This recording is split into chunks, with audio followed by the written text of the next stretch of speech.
এখান থেকে দেখা ঘুগনি ঘুগনি খাবো।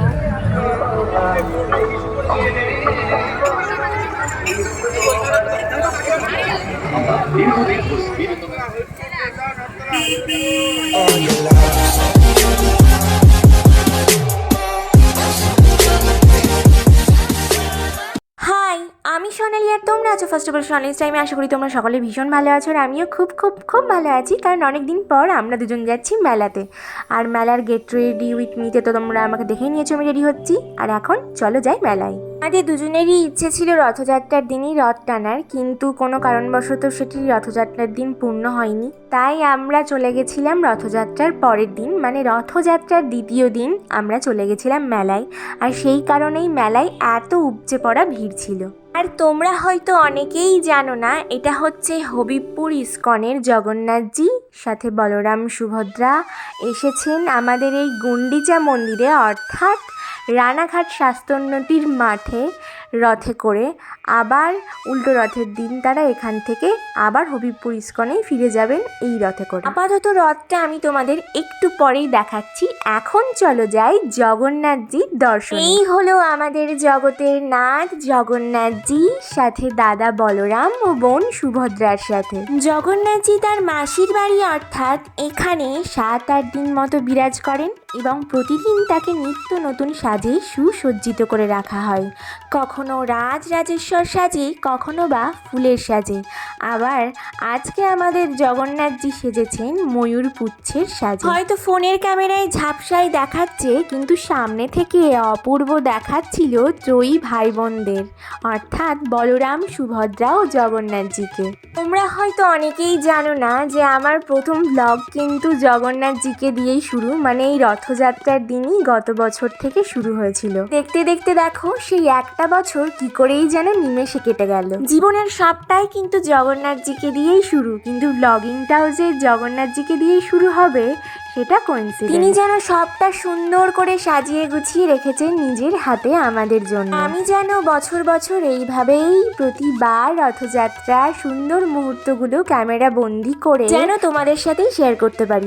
গত বছর আমরা আজকের দিনে ট্রেনে করে পুরী যাচ্ছিলাম, মানে পুরীর রথযাত্রা দেখার উদ্দেশ্যে পুরী যাচ্ছিলাম। রথযাত্রার শুরুই যেই রথ থেকে, সেই রথ এতকাল ছোটবেলা থেকে টিভিতে দেখে এসেছিলাম, কিন্তু সেই রথ সামনে থেকে দেখার কি যে আনন্দ! আর শুধু দেখিনি, ছুঁয়েছি, প্রণাম করার সৌভাগ্য যে আমার হয়েছে সেটাই অনেক আমার কাছে। আজও যেন সেই মুহূর্তগুলো স্বপ্নের মতো সুন্দর মনে হয়। হয়তো যতদিন বাঁচবো এমনটাই মনে হবে। আমি যতটা পেরেছি সেই সময়ের প্রতিটা মুহূর্ত ক্যাপচার করে আমি ইউটিউবে আপলোড করেছি। তোমাদের যদি কখনো সেগুলো দেখতে ইচ্ছে হয়, আমি জানি অনেকেই তোমরা দেখোনি, কখনো দেখতে ইচ্ছে হলে দেখে এসো, আশা করি খুব ভালো লাগবে। এখানে কিন্তু সন্ধ্যা আরতির পর ভোগ প্রসাদে খিচুড়ি দেয়, কিন্তু আমরা একবার মনে হয় খিচুড়ি পেয়েছিলাম, এইবার তো পাইনি, কারণ আমাদের যেতে যেতে 9:30 বেজে গেছিলো। জানিও না বুঝিও না কেন এটা আমাদের সাথেই হয়। আমরা প্রতিবার প্ল্যান করি যে একসাথেই রথের দিন রথ টানবো, কিন্তু সেটা আর হয়ে ওঠে না, হয় রথের পরের দিন, না হয় 2 দিন পরে। আগের বছর যেটা হয়েছিল, পুরীতে যাওয়ার জন্য ব্যাগ প্যাকিং করার জন্য বাড়িতে অনেক কাজ ছিল, তাই হুটোপাটা করে এসে কোনো রকমের রথটা ট্রেনেই বাড়ি চলে গেছিলাম। হ্যাঁ, অবশ্য খেয়েছিলাম টুকিটাকি কিছু, ব্যাস ওইটুকুই, বেশিক্ষণ থাকিও নি। এইবারও সেটাই হয়েছে। আরও সেই 9:30, মানে হাতে খুব কম সময়, এইটুকুর মধ্যে রথ টানা, ঠাকুর দর্শন করা, তারপরে মেলা ঘোরা, কত কিছু নিয়ে লেগে আছে। এই হলো সেই রথ। এই রথে করেই হবিবপুর ইস্কনের জগন্নাথজি মাসির বাড়িতে, অর্থাৎ এখানে আসেন, তারপরে আবার উল্টো রথের দিন এই রথে করেই তিনি বাড়িতে যান, মানে হবিবপুর ইস্কনে যান। আমাদের তো ঠাকুরের দর্শনও করিয়ে দিলাম আর রথটাও দেখিয়ে দিলাম, সাথে আমরা রথটা টেনেও নিলাম। তো এবার চলো যাই তোমাদের মেলাটা একটু ঘুরে দেখাতে। মাঠের ঠিক মাঝখানটায় রথটা দাঁড়িয়ে থাকে, আর বাঁ দিকে থাকে জগন্নাথ, সুভদ্রা, বলরাম, আর ডান দিকে হয় অনুষ্ঠান। 7-8 দিন ধরে টানা কিছু না কিছু অনুষ্ঠান লেগেই থাকে এখানে। আর অনুষ্ঠানের ঠিক পরেই একটা ছোট্ট মতো প্যান্ডেল থাকে, যেখানে আর কি খিচুড়ি ভোগ প্রসাদগুলো পাওয়া যায় যেখান থেকে। আর একটা ব্যাপার বলে রাখি, এই রথের মেলা উপলক্ষে যতগুলো খাবারের দোকানপাট এখানে বসে, সব জায়গাতেই কিন্তু তোমরা ভেজ আইটেম পাবে, কোথাও নন ভেজের কোড কোনো চিহ্নই তোমরা পাবে না। সব খাবারই কিন্তু ভেজ। হ্যাঁ, মাঠের বাইরে তোমরা পেয়ে যাবে নন ভেজ খাবার, কিন্তু মাঠের ভেতরে যত যা কিছু আছে সব কিন্তু ভেজ।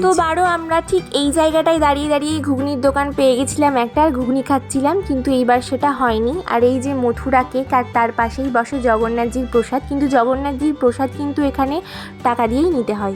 আর কি বলতো, ঘুগনিটা না বিশেষ করে সব মেলাতে তো পাওয়া যায় না। রথের মেলায় যতটা দুর্দান্ত হয়েছিল আগের বছর, সেই মতো এইবার অতটা ভালো পাইনি। তো না পেলে আর কি বা করার আছে বলো, যেটা কপালে আছে সেটাই খেয়ে নিলাম। কোনো মেলাতেই আমি তেমন কেনাকাটি করি না, কিন্তু এইবার কি মনে হলো টুকটাক জিনিস কিনেও ফেললাম। মেলাতে কিনি না কারণ ওই যে ছোট থেকে শুনে আসছি মেলার জিনিস বাজে হয় আর মেলায় অনেক দাম নিয়ে নেয়, সেটাই মাথায় ঢুকে আছে। তাই মানে ভরসা করে কোনো জিনিস নিতেও পারি না। আর আমার একটা ইচ্ছে ছিল ইয়াররিং কেনার, মানে আমার ওই ইয়াররিংটা ছিল, কিন্তু কোনো কারণবশত আমি জানি না ব্যাগেই হয়তো চাপ লেগে ভেঙে গেছে। ওই সেম টু সেম ইয়াররিং খুঁজে খুঁজে সারা দোকান হেদিয়ে মরেছি, কিন্তু কোথাও সেম টু সেম পাইনি। একটু ধারে কাছে পেয়েছি, তাই কম টাকায় যখন পেলাম তাই নিয়েই নিয়েছি।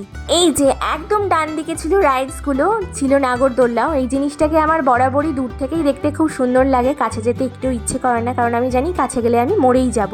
তোমাদের কার কার আমার মতো মনে হয় অবশ্যই জানিও। কিন্তু এরবার না পাপড়ি চাটও খেয়েছিলাম, কিন্তু এই বছর আর সময় হয়নি। কিন্তু গেট থেকে বেরিয়েই একদম বাঁহাতে একটা এগরোলের দোকান ছিল, সেখান থেকে দুজন এগরোল কিনে নিয়ে হেঁটে হেঁটে গেছিলাম খেতে খেতে বাড়ি। এই বছর তো আর অতটাও সময় ছিল না, তাই আর কি বাড়িতে এসে খেতে হয়েছে। কিন্তু এগরোলগুলো 35 টাকায় দারুণ ছিল। এই বছরও বাড়িতে এসে আমার প্যাকিং করার আবার ঝামেলা হয়েছিল, কারণ আমি যাচ্ছি কালকেই আমার বাড়িতে। অনেক দিন পর যাচ্ছি, তো তার একটা স্পেশাল কারণ তো আছেই। তো বলো আজকের ব্লগটা তোমাদের কেমন লাগলো অবশ্যই কমেন্টসে জানিও, আর কি রকমের ভিডিও তোমরা আমার থেকে দেখতে চাইছো সেটাও আমাকে বলো, তাহলে আমি চেষ্টা করবো সেই মতোই ভিডিও আপলোড করার। আর যারা আমাকে আজকে প্রথমবার দেখছো তারা জলদি সাবস্ক্রাইব করে আমার পাশে থেকো। দেখা হচ্ছে আবার নতুন ব্লগে তোমাদের সাথে খুব তাড়াতাড়ি। ততদিনে তোমরা সবাই ভালো থেকো, সুস্থ থেকো। চলো আসি, টাটা।